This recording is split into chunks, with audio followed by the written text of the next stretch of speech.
vivo S1 Pro สีขาวดำเลื่อมสะท้อนแสงสีขาวลุ่งหูสะไทซีกล้องหลังก็3-4กล้องถึงบนใส่ซะเบ้า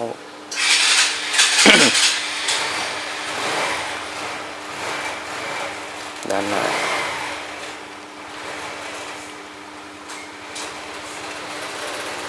รีวิวแบบคร่าวๆ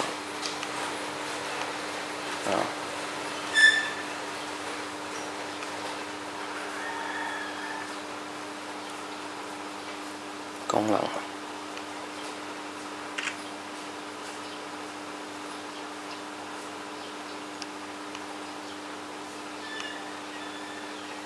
แจ้ง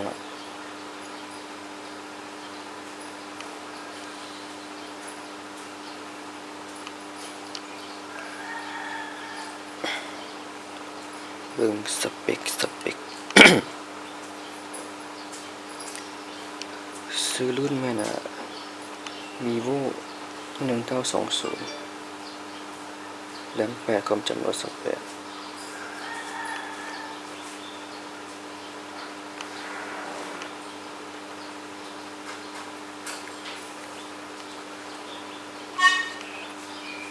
ประมาณนี้นะมือสอง